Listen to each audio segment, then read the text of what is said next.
개별 종목에 투자하는 사람이라면 적립식으로 투자하다가는 제가 볼 때 패가 망신할 수도 있거든요. 기업들도 사람의 일생처럼 성장기가 있고 정점이 있고 내리막길도 있습니다. 미국 증시는 다르죠. 미국 증시는 계속해서 우상향하는데 기업들은 그렇지 않다는 걸 기억해야 돼요. 이 사이클이 있다는 걸 반드시 기억을 해야 됩니다. 그래서 개별 종목을 투자하시는 분들, 특히 한국 분들은 성장주에 투자를 하기 때문에 자주 리밸런싱을 해줘야 됩니다.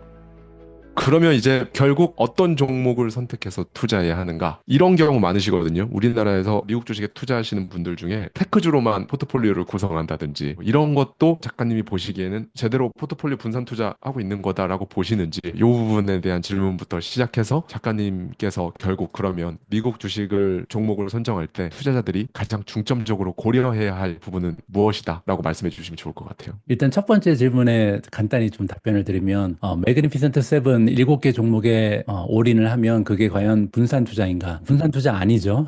왜냐하면 분산 투자라는 것은 원래 변동성을 줄이기 위한 거라고 말씀드렸잖아요. 변동성을 줄이기 위해서는 한 종목이 올라갈 때 한 종목은 떨어져야 됩니다. 그리고 다른 종목이 떨어지면 또 올라가는 종목이 있어야 되고, 그래서 보통은 제대로 된 분산 투자라는 것은 미국의 S&P 500에 보면 11개의 섹터가 있어요. 그리고 이제 11개의 섹터를 성격적으로 바꿔보면 가치주라고 보통 불리는 이제 경기 방어주가 있고요. 경기 순환주가 있고 테크주가 있고 이렇게 여러 가지가 있잖아요. 그래서 이거를 적절히 섞어서 만드는 게 진정한 의미의 분산 투자고, 또 조금 더 나아가서 분산 투자를 제대로 하려면 한국 주식도 한 20% 갖고 있고 중국 주식도 한 20% 갖고 있고 미국 주식도 한 20% 갖고 있고 이렇게 하는 게 진정한 의미의 분산 투자죠. 그리고 또 나아가서 자산도 분산 투자를 해야 되죠. 그래서 채권도 한 50% 갖고 있고 금도 주식도 가지고 있고, 그렇죠. 금도 갖고 있고 예. 이게 이제 분산 투자잖아요. 그러면 저 같은 경우는 다 미국 테크주입니다. 그럼 분산 투자 안 하는 거잖아요. 그러면 왜 그렇게 해도 되는지를 먼저 말씀드리고 싶은데, 왜 그렇게 해도 되냐면요. 위험을 감당할 의지가 있다면 그렇게 돼요. 그러니까 아까 제가 주식 투자에서 리스크는 변동성이라 그랬잖아요. 테크주에 몰빵하면 수익률이 떨어지는 게 아닙니다. 이게 무슨 얘기냐면 결정적인 증거가 있는데, 스파이랑 QQQ라는 ETF 아시죠? 스파이는요, 미국의 11개 섹터에 골고루 투자하는 분산 투자입니다. 왜냐하면 S&P 500은 미국에서 가장 시가총액 기준으로 우량 주식 500개를 모아놓은 거거든요. 그러니까 일단 500개 기업이 들어가 있다는 점도 굉장히 많은 분산 투자를 하는 거고, 그리고 11개 섹터에 골고루 분산 투자하고 있기 때문에 훨씬 더 많은 분산 투자를 하는 겁니다. 그리고 이제 방금 전에 또 하나 말씀드렸던 QQQ가 있는데, QQQ는 나스닥 100에 분산 투자하는 거예요. 나스닥 100은 뭐냐면요, 우리가 이제 나스닥 지수라고 부르는 지수가 있는데 여기에는 수많은 기업들이 들어가 있습니다. 근데 이 수많은 기업들 중에 시가총액으로 가장 커다란 100개 기업을 모아놓은 거고요. 근데 이제 100개 기업에 예외가 하나 있어요. 금융주는 다 뺍니다. 그 이유는 뭐냐면 QQQ는 우리가 테크주 위주로 가자 이렇게 결정을 한 거죠. 자, 그러면 이 두 가지의 QQQ랑 스파이를 보면 일단 스파이가 훨씬 더 분산 투자도 많이 했죠. 500개를 담았으니까 여기는 100개밖에 없는데, 그리고 섹터도 여기는 테크주 위주입니다. 여기는 11개 섹터가 다 들어가 있고, 그러면 아까 얘기했던 위험성, 즉 리스크는 SPY가 훨씬 더 적죠. 변동성이 적으니까. 그런데 수익률은 QQQ가 훨씬 더 좋습니다. 과거 5년도 그렇고 10년도 그렇고 20년도 그렇고 계속 또 QQQ가 이겼어요. 그러면 투자자 입장에서 QQQ를 선택하는 사람이 있고 어떤 사람은 스파이를 선택하는데요. 스파이를 선택하는 이유는 뭐냐면 변동성을 줄이기 위해서죠. 수익성을 올리기 위해서가 아니라. 자, 그러면 내가 어떤 사람인지를 알아야 돼요. 나는 몇 번 정도 맞아도 쓰러지지 않은 사람인가. 맵집이라고 부르잖아요, 보통. 어떤 사람은 한두 대 맞으면 쓰러져요. 감정적으로 변하고 주식을 다 던져요. 이런 사람들은 QQQ를 가지고 있으면 안 되죠. 스파이가 안전하죠. 근데 어떤 사람들은 뭐 지금처럼 뭐 변동성이 극심해도 끄떡없는 사람 많습니다. 저도 그래요. 저는 별로 안 힘들어요. 주식 떨어지는 게. 이런 사람들은 QQQ를 가지고 있어도 많이 안 힘들거든요. 삶이 피폐해지지 않거든요. 집에 있는 와이프랑 안 싸우거든요. 주식 떨어져도.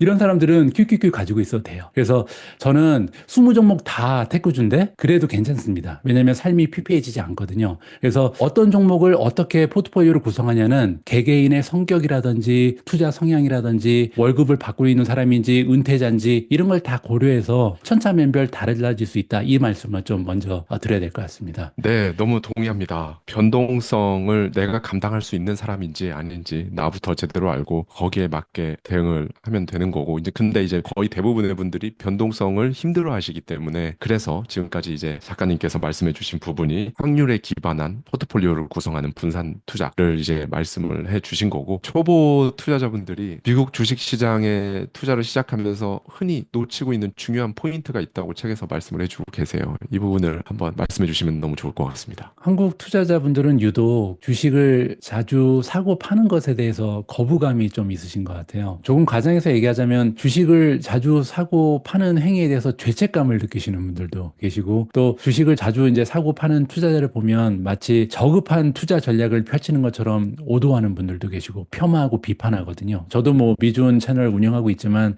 제가 이 주식을 좀 정리했다. 이 주식은 비중을 줄였다. 뭐 이런 얘기를 할 때마다 꼭 이제 악플이 달리거든요. 그리고 그럴 것이 이제 아까 제가 말씀드린 것처럼 워렌 버핏이라든지 벤자민 그레이엄 같은 이제 유명한 대가들이 모두 장기 투자를 주장해 왔고 그런 성공한 사람들의 예를 들어서 이제 논리가 펼쳐졌기 때문에 굉장히 좀 확신이 많으신 것 같습니다. 주식은 절대 팔면 안 된다는 생각이 이제 투자자들의 머리에 박혀 있는 경우가 있는데 우리가 한 가지 놓치고 있는 부분이 있는데 투자의 대가들이 하는 많은 조언들 중에 상당 부분이요. 사실은 개별 종목보다는 시장 지수를 대상으로 하는 경우가 굉장히 많습니다. 예를 들어서 시장을 예측하지 말라라는 조언이 있잖아요. 저 역시도 100% 공감하는 부분입니다. 실제로 시장 지수의 움직임을 정확하게 예측하는 것은 불가능하거든요. 그래서 만약에 아까 우리가 예시를 들었던 스파이에 투자한다든지 QQQ에 투자하면요. 장기적으로 계속 적립식으로 투자하는 게 바람직할 수도 있습니다. 그런데 반면에 개별 종목에 투자하는 사람이라면 적립식으로 투자하다가는 제가 볼 때 패가 망신할 수도 있거든요. 이게 무슨 얘기냐면 아까 대표님이 말씀하신 것처럼 과거 100년의 역사를 보면 미국 증시는 장기적으로 계속 우상향했습니다. 근데 모든 개별 종목들이 장기적으로 우상향하는 것은 아니거든요. 그렇죠. 없어진 기업들도 많으니까요. 예. 많죠.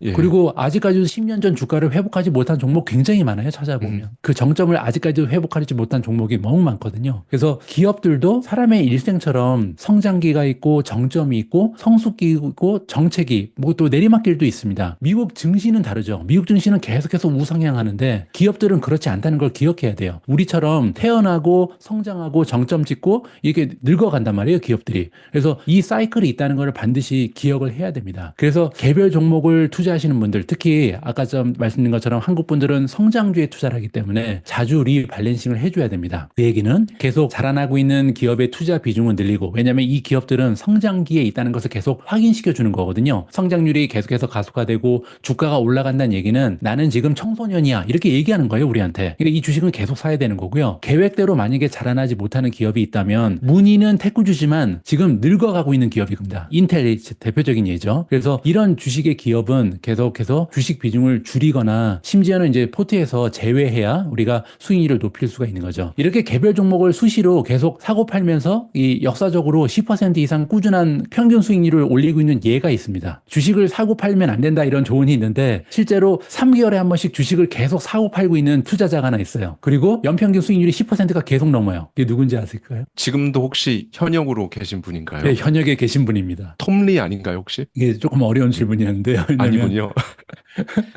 정답이 뭐냐면 스파이랑 QQQ입니다. 아, 예. 네, 상장지수 펀드들. 네. 스파이는 아까 말씀드린 것처럼 S&P 500 추종하는 거고 이제 QQQ는 나스닥 100을 추종하는데 우리가 한 가지 놓치고 있는 부분이 있어요. 스파이랑 QQQ는요. 3개월에 한 번씩 리밸런싱을 합니다. 그리고 1년에 한 번씩은 그리고 수시로 아예 종목 리스트 자체를 업데이트하거든요. 그리고 그 기준은 딱 하나입니다. 시가총액. 시가총액 기준으로 3개월에 한 번씩 리밸런싱을 한다는 얘기는 뭐냐면요. 스파이도 그렇고 QQQ도 그렇고 주가가 오르면 더 사고요. 주가가 내리면 더 팝니다. 그리고 심지어 주가가 너무 많이 떨어지면요. 지수에서 탈락합니다. 그래서 스파이는 500대 기업 안에 들어야 되는데 시가총액이 500대 기업 밖으로 떨어지면 아예 그냥 팔아버리고 그리고 QQQ는 100위 안에 못 들으면 탈락해버려요. 3개월에 한 번씩 리밸런싱 하면서. 우리 개인 투자자들은 근데 반대로 하잖아요. 주가가 올라가는 종목을 팔아서 주가가 떨어지는 종목을 삽니다. 그래서 개인 투자자가 시장 지수 못 이긴다 이 얘기 굉장히 많이 듣잖아요 우리가. 그 이유가 바로 이거예요. 스파이랑 QQQ는 계속 올라가는 종목을 더 사는데 우리는 떨어지는 종목을 사니까. 그래서 시장을 이기기 위해서는 우리도 같은 방식으로 해야죠. 정리를 해보면 시장이 전반적으로 급상승했을 때는 현금 비중을 줄이면서 조정이나 하락장을 대비하는 게 좋습니다. 이거는 이제 역발상 투자라 그래서 시장이 전반적으로 올라갔을 때는 주식을 파는 게 맞아요. 그리고 반대로 시장이 전반적으로 너무 많이 떨어지면 그러니까 지금 같은 상황이죠. 조정이 찾아왔을 때는 보유하고 있는 현금을 활용해서 통해서 주식의 개수를 늘리는 게 맞습니다. 그래서 워렌 버핏이 얘기한 게 맞아요. 다른 이들이 탐욕을 부릴 때 두려워하고 다른 이들이 두려워할 때 탐욕을 부려라 이런 얘기를 했잖아요. 근데 이 얘기는 언제 따라가야 되냐면 시장을 보면서 시장이 너무 막 달려서 막 버블이 일어나면 그땐 팔아야 되는 거고 지금처럼 지금 2025년 3월인데 이렇게 3월 달처럼 주식이 너무 떨어지면 이때는 사야 된다는 얘기예요. 워렌 버핏 얘기처럼. 근데 개별 종목은 그렇게 하면 큰일 나죠. 그래서 스파이나 QQQ 하는 것처럼 실적이 계속 좋아지면서 주가가 상승하는 종목은 투자 비중을 늘리고요. 실적 저하로 주가가 계속 떨어지는 종목은 비중을 줄여야 두 가지의 혜택을 입을 수 있습니다. 하나는 투자 리스크를 최소화할 수 있어요. 그래서 인텔처럼 끊임없이 주가가 떨어지는 종목을 버릴 가능성이 있고 그리고 팔란티어나 엔비디아처럼 끊임없이 주가가 올라가는 종목을 계속해서 더 많이 보유하고 있을 가능성이 높아지죠. 이렇게 투자해야 된다고 말씀드리고 싶습니다. 우리나라 투자자분들은 특징이 하나 더 있습니다. 차트를 의외로 잘 볼 줄 모르는 분들이 굉장히 많으세요. 그래서 미국 주식 하시는 분들 중에 요즘 뭐가 좋아? 그러면은 엔비디아가 제일 좋다. 그러면 이제 엔비디아 사고 뭐 이제 이런 식으로 투자를 많이들 하세요. 작가님이 보시기에 이제 막 투자를 시작하시는 분들이나 혹은 투자를 한 지 의외로 꽤 됐음에도 불구하고 여전히 잘 모르시는 분들이 있을 텐데 이런 분들께 반드시 체크해야 될 핵심 차트 지표나 차트의 흐름을 보면서 파악할 수 있는 어떤 특징 같은 것들이 있다면 가장 핵심적인 부분들만 짚어주시면 너무 좋을 것 같습니다. 일단 그 주가 차트에 대한 편견을 없애는 게 제가 볼 때는 첫걸음인 것 같아요. 한국 투자자분들 중에는 차트나 기술적 분석하는 사람들을 폄하하는 경우가 굉장히 많습니다. 부정적인 인식을 가지고. 그리고 이제 차트는 잘 맞지도 않는다. 볼 필요 없다. 이런 의견을 가신 분들이 계신데 맞는 말이죠. 왜냐하면 잘 맞지 않습니다. 10번에서 잘해야 한 6번, 7번 정도 맞을까요? 그죠? 근데 여기서 미국 그 월가에서 일하고 있는 애널리스트 숫자가 지금 9천 명 정도가 되는데 팁랭크라는 웹사이트에 들어가면 이 애널리스트의 순위를 보여줘요. 거기서 그 9천 명이나 되는 애널리스트 중에 1등부터 10등의 리스트를 쭉 보면 한 가지 깜짝 놀랄 만한 그 일이 있는데 석세스 레이시라고 승률이라는 게 있습니다. 이분들이 주식을 추천하면 몇 퍼센트 맞아 떨어지는가. 미국 전체에서 가장 훌륭한 탑 10 애널리스트의 성공 확률을 보면 80%가 안 돼요. 그러니까 10개 추천하면 잘하면 7개 맞는 거죠. 그러면 그 얘기는 뭐냐면요. 50% 넘으면 잘하는 겁니다. 왜냐면 전 세계에서 가장 훌륭한 월가에서 최고의 애널리스트가 70%를 하면 탑 10이거든요. 그러니까 우리가 지금 목표로 해야 되는 거는 어떻게 하면 내가 50% 이상으로 베팅을 매일매일 반복할까? 주식시장이 매일 열리는데 내가 지금 가지고 있는 종목을 그대로 유지한다는 것은 다시 한번 베팅하는 거라고 말씀드렸잖아요. 그리고 50%가 넘는다는 확신이 있어야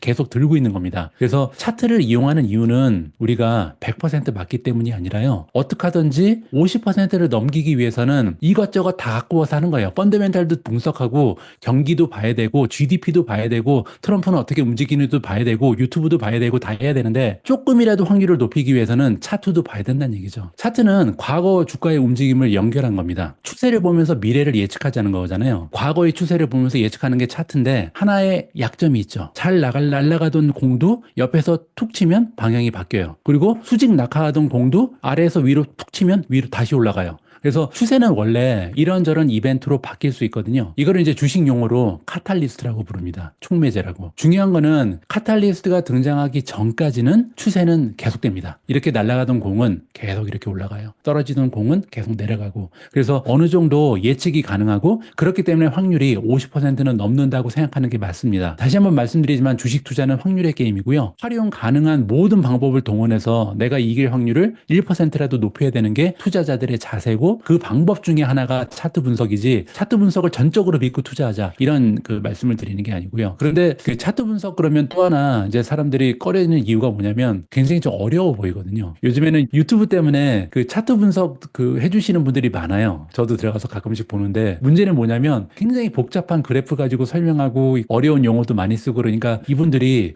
나는 못하는 거야. 이거는 굉장히 특별한 사람들만 하는 거야. 그리고 그 지레 겁먹고 포기하시는 분들이 있거든요. 제가 보기에는 너무 한꺼번에 다 알려고 해서 그렇고요. 가장 처음에 중요한 건 이제 추세선이거든요. 주가가 아까 이렇게 오르락내리락 반복하는데 혼자 이렇게 거보면 굉장히 재밌어요. 왜냐면 이 추세선이 만들어지거든요, 실제로. 정말 주가가 선을 거보면 딱 여기 선 만나면 다시 오르고 또 위에 있는 선에 만나면 또 떨어지고 이렇게 재미있는 선을 혼자서 그려볼 수가 있습니다. 이렇게 하나하나 배우다 보면 상당히 재미있는 게 사실은 그 차트 분석이고요. 또 하나 그 덧붙여서 말씀드리고 싶은 부분은 처음에는 이동평균선 좀 많이 활용하셨으면 좋겠어요. 제가 아까 주가가 오른 종목은 계속해서 사고 그다음에 주가가 떨어지는 종목은 팔아라 이런 말씀을 드렸는데 이 얘기는 다시 얘기하면 추세가 좋은 종목은 더 사고 추세가 떨어지는 종목은 팔아라 이 메시지거든요. 근데 여기서 많은 분들이 질문하셔요. 그러면 추세가 좋고 나쁜 거는 어떻게 판단하나요? 그래서 추세가 좋고 나쁜 거는 뭐 주가가 하루 이틀 떨어진다고 추세가 나빠지는 게 아니고 주가가 한 일주일 올라간다고 추세가 좋아지는 게 아니거든요. 이거는 적어도 이제 이어질 수 있는 추세 아까 공이 올라가면 계속 올라가고 공이 떨어지면 계속 떨어지는 이 추세를 발견하기 위해서는 기술적인 분석을 좀 해야 되고요. 많이 들어보셨을 거예요. 뭐 골든 크로스라든지 데스 크로스 이런 거 들어보셨을 텐데 굉장히 쉽습니다. 20일 이평선이 있고 60일 이평선이 있는데 보통 20일 이평선은 단기적인 추세를 보여주고 60일 이평선은 중기적인 추세를 보여준다. 근데 만약에 이 주식의 추세가 좋은 보통 단기선이 중기선보다 위에 있는 게 정상이거든요. 근데 어느 순간 이게 교차가 되면 당분간은 공이 떨어지는 중이구나 이렇게 생각하시면 되고요. 반대로 떨어지는 공이 갑자기 이제 올라가는 구간이 있는데 이거는 60일 이평선이 갑자기 위에 있다가 20일 이평선 안으로 떨어져요. 그러면 그 얘기는 이제는 공이 올라가는 중이구나 이런 식으로 판단할 수가 있거든요. 그렇게 되면 아까 20 종목을 가지고 있다고 가정하면 어떤 종목을 추가 매수해야 되나 이걸 결정할 때 골든 크로스가 나오는 종목을 더 사야 되는데 그러면 어떤 걸 팔아야 되냐면 데스 크로스가 나온 종목을 팔면 되겠죠. 이런 식으로 좀 쉬운 부분부터 우리가 적용을 하면 100% 맞진 않아도 50% 이상의 확률을 올리는 데는 도움이 된다 이렇게 말씀드리고 싶습니다. 작가님 책에서도 이 부분에 대해서 설명을 해주고 계신데 많은 투자자분들이 굉장히 유명한 종목 또는 단기적인 어떤 이슈에 막 집중해서 투자를 하시는 경향이 있거든요. 그런데 성공적인 투자를 하기 위해서는 기업의 본질적인 내재 가치 그리고 시장에서의 어느 포지션에 있는지를 정확히 분석하는 게 중요할 텐데요. 투자를 처음 하시는 분들 또는 하고 계신 분들에게 보다 효과적으로 좋은 기업 이걸 찾아낼 수 있는 현실적인 팁 작가님께서 말씀을 해주시면 이거야말로 정말 유용할 것 같습니다. 예. 전에 대표님 말씀하신 것처럼 정말 많은 분들이 이제 기업의 펀더멘탈을 직접 분석한다든지 이러기보다는 굉장히 단기적인 이슈에 집중을 하고요. 요즘에는 자극적인 그 유튜브 썸네일이 많기 때문에 뭐 10배 오를 종목 이런 거 하시는 분들이 많잖아요. 그래서 그런 말만 듣고 기업을 선택하는 경우가 굉장히 많습니다. 제가 가장 중요한 거 몇 개만 좀 정리를 해서 설명을 드리겠습니다. 우리는 성장주에 투자하잖아요. 그러면 성장주에 포커스를 맞춰야죠. 다른 건 다 버리고 그러면 과거에 어떤 성장주가 가장 좋은 실적을 냈는가 여기에 집중을 하면 될 것 같습니다. 제가 볼 때는 애플이 어떻게 성공했는지 보면 될 것 같아요. 애플에 만약에 과거 10년, 15년 투자했으면 지금 부자가 돼 있겠죠. 애플이 전 세계 1등 기업이 된 이유는 아이폰 때문이었죠. 아이폰이 2007년에 나왔습니다. 그러면 2007년에 아이폰이 나오고 나서 3년 이후에 어떤 일이 있었는지를 잠깐 되돌아보면요. 성장률은 엄청났겠죠. 아이폰의 판매량이 급등하면서 애플이라는 기업의 성장률은 뭐 지금 엔비디아 성장률처럼 엄청난 폭발적인 성장을 하고 있었습니다. 그러면 2007년에 아이폰이 나왔는데 3년 동안 애플의 주가가 많이 올라가고 엄청나게 실적이 올라갔으니까 2010년에는 애플을 팔아야 되는가? 아니면 2010년에 애플 주식을 사야 되는가? 이거를 생각하면 됩니다. 2010년에 애플이 아이폰으로 성공을 거둬서 스마트폰이라고 부르는 제품이 엄청나게 붐을 이루고 있었는데요. 그때 미국이 이제 전 세계에서 스마트폰의 보급률이 가장 먼저 올라갔습니다. 근데 한 가지 굉장히 재밌는 부분이 있는데요.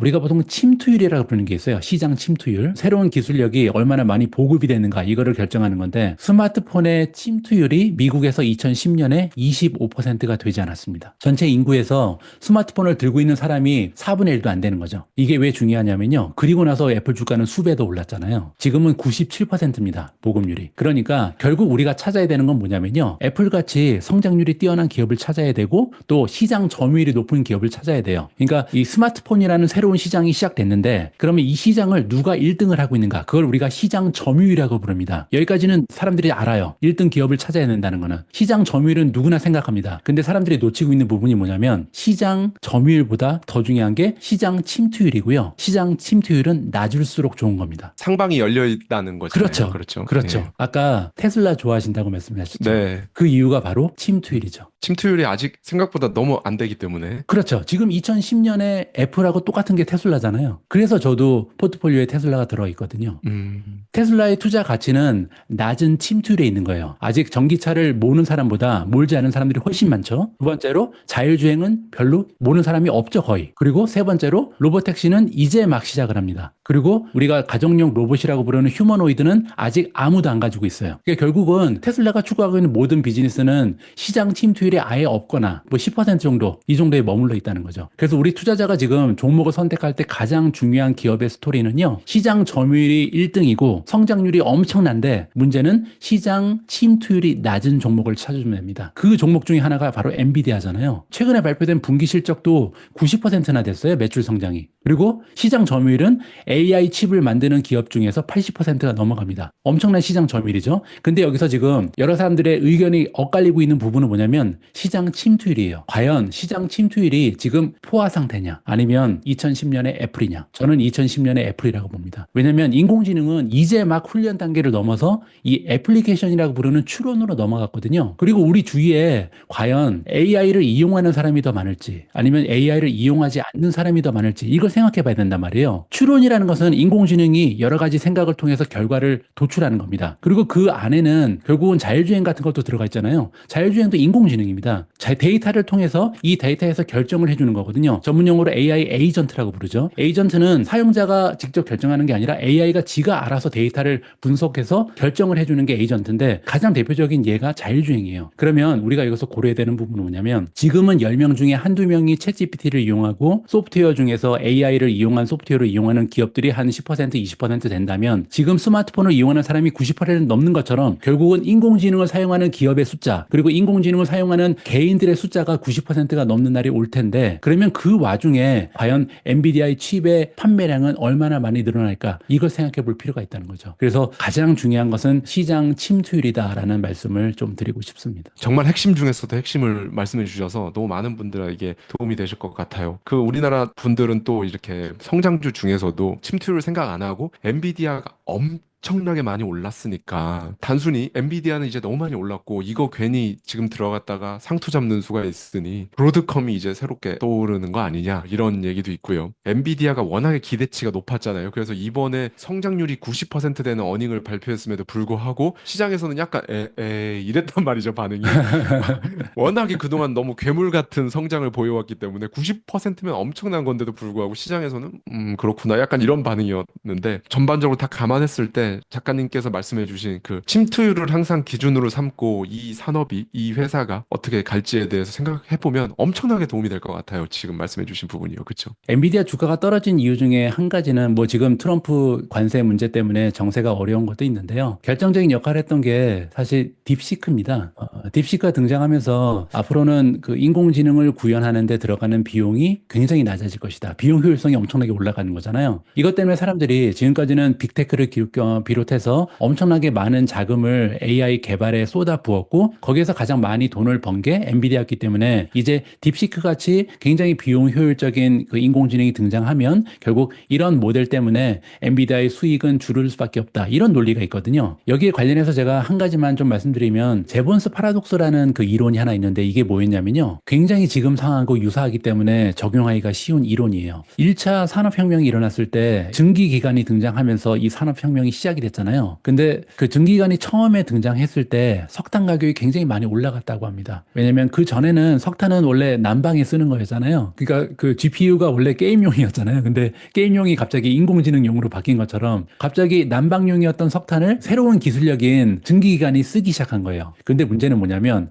증기기관이 계속해서 좋아졌습니다. 그래서 비용 효율성이 좋아진 거죠. 그래서 예전에는 100톤을 넣어야 돌아가던 증기기관의 그 양이 이제는 100톤이 아니라 한 10톤만 넣어도 돌아가는 거예요. 그러니까 사람들이 석탄 가격은 이제 폭락하겠구나 이렇게 예측을 했단 말이에요. 근데 결과적으로 봤을 때 그 이후에 5년, 10년 동안 석탄 가격은 폭등했습니다. 그 이유가 뭐냐면 원래 증기기관은 광산에서 쓰려고 만든 거예요. GPU가 게임용으로 만든 것처럼 광산에서 채굴할 때 사람이 하는 것보다 훨씬 더 효율성이 좋기 때문에 썼어요. 비용이 좀 들더라도. 근데 이게 나중에는 증기기관의 비용 효율성이 올라가다 보니까 너도 나도 가져다가 증기기관을 쓰기 시작합니다. 증기선이 등장하고 증기기관차가 등장하고 증기로 가지고 이제 공장을 돌리기 시작해요. 그러다 보니까 증기기관을 안 쓰는 기업이 없고 산업이 없어지는 거예요. 석탄이 필요한 것이 너무나 많아진 거죠. 그래서 증기기관 하나가 사용하는 석탄의 양은 10분의 1로 줄었을지 몰라도 증기기관의 숫자가 수만 배 늘어났기 때문에 엄청나게 많은 석탄의 수요가 증가한 겁니다. 그래서 지금 우리가 생각해야 되는 부분은 뭐냐면요. 딥시크가 등장해서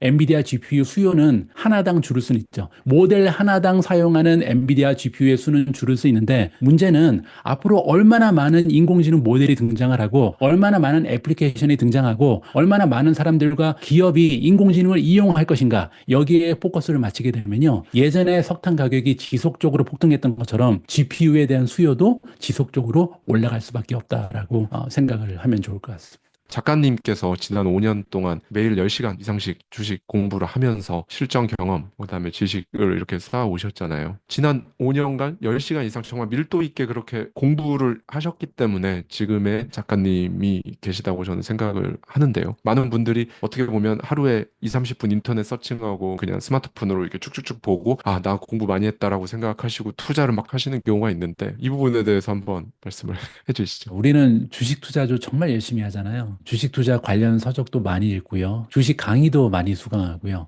주식 분석하는 유튜브 채널도 열심히 보면서 정말 이렇게까지 최선을 다해서 투자하는 사람들이 별로 없을 것 같습니다. 하지만 투자에서 경험만큼 중요한 게 없는 것 같습니다. 단기적으로 승부를 보려고 하지 마시고 조금 더 멀리 보면서 장기전을 준비하라는 메시지를 전달드리고 싶은데요. 2020년대 들어서만 지금 미국 증시는 베어마켓이 2번이나 있었죠. 2020년, 2022년. 그리고 3년간의 급등장이 있었습니다. 그 얘기는 뭐냐면요. 투자에는 늘 다음 기회가 있다는 거죠. 우리가 아주 오랫동안 투자를 쉬지 않고 진행하면서 다음에 찾아오는 베어마켓에는 조금이라도 손실을 줄이고요. 그 다음에 찾아오는 상승장에서는 조금이라도 수익을 높이는 거. 그러니까 지금이 중요한 게 아니라 다음에는 더 잘하는 겁니다. 그래서 몇 번의 사이클을 계속 반복하면서 조금이라도 우리가 더 잘해낼 수 있다면요. 어느새 미국 주식으로 은퇴하는 자기 자신을 만나볼 수 있을까라고 생각을 하고요. 그래서도 투자는 재미있어야 된다고 생각합니다. 왜냐하면 이렇게 멀리 보면서 다음 사이클도 기다릴 줄 알아야 되고 그 다음 사이클도 준비할 줄 알아야 되기 때문에 재미가 없으면 안 되거든요. 그래서 제가 항상 성투보다는 행투가 중요하다 이런 얘기를 많이 하는데요. 행복한 투자가 성공적인 투자보다 더 중요하다는 거죠. 투자는 신념하고 인내로 이렇게 고통을 견디면서 이번에는 꼭 승부를 봐야 돼. 이번엔 꼭 이겨야 돼. 이렇게 하는 것보다는 편안한 마음으로요. 평생 동안 그 과정을 좀 즐겨야 되는 여정이라고 생각합니다. 그래서 저는 유튜브 방송에서 투자 여정이라는 말을 굉장히 자주 사용하거든요. 100m 달리기가 아니라는 거죠. 가능한 많은 기업에 관한 기사를 읽으셨으면 좋겠어요. 왜냐하면 기업의 기사에는요, 스토리가 있습니다. 이런 스토리들은 TV 드라마처럼 연결성이 있고 그러니까 이어진다는 거죠, 매일매일. 그리고 한 편 한 편이 모여서 기업의 역사와 현재를 만들어내거든요. 그리고 미래도 예측할 수 있게 도와줍니다. 아마존이 온라인 서점에서 시작해서 이커머스 1등 기업이 되고 결국은 클라우드 1등 기업으로 발전하는 스토리도 너무 재밌고 아무도 가능하지 않다. 이 생각지도 못했던 그 전기 자동차로 매그니피센트 7에 올랐던 테슬라의 스토리도 엄청 재밌잖아요. 처음에 이제 소셜 미디어 기업에 시작했는데 나중에는 메타버스 기업으로 옮겼다가 쫄딱 망하고 그리고 나서 이제는 인공지능 그리고 스마트 안경 기업으로 갑자기 거듭나면서 인공지능 수혜주가 돼버린 메타의 스토리도 멋지고요. 그리고 처음에는 게임용 그래픽 카드를 팔다가 어느새 인공지능 최대 수혜주가 됐던 엔비디아 스토리도 이 어떤 연속극보다 더 재밌다고 저는 생각을 합니다. 그래서 이렇게 스토리를 매일 읽다 보면 기사를 계속 읽다 보면요. 일부러 노력하지 않아도 마치 한 편의 드라마를 우리가 다음 회를 기다리잖아요. 항상 드라마 끝나면 다음에는 언제 하나 이렇게 하는데 그것처럼 기업들의 미래를 자연스럽게 우리가 그려보게 되거든요. 다음 스토리는 뭘까? 이런 걸 사람들이 투자의 인사이트라고 부릅니다. 그래서 여러 분야의 다양한 기업들, 아까 제가 분산 투자라고 말씀드렸는데 분산 투자를 하는 또 다른 이유는요. 여러 분야의 다른 기업들을 따라가다 보면 연속극을 보다 보면 결국은 굉장히 똑똑해져요, 사람이. 그래서 인공지능에 대해서도 공부하게 되고 자율주행에 대해서도 공부하게 되고 이커머스도 공부하게 되고 스마트 안경도 공부하게 되고 그래서 매일매일 이런 스토리, 즉 기사를 확인하다 보면요. 투자가 너무나 재밌어지고 흥미진진해지거든요. 그리고 이런 과정을 오랫동안 반복하다 보면 결국은 투자의 인사이트가 넘쳐나는 베테랑 투자자가 되어 있을 거라고 여러분들께 말씀드리고 싶습니다.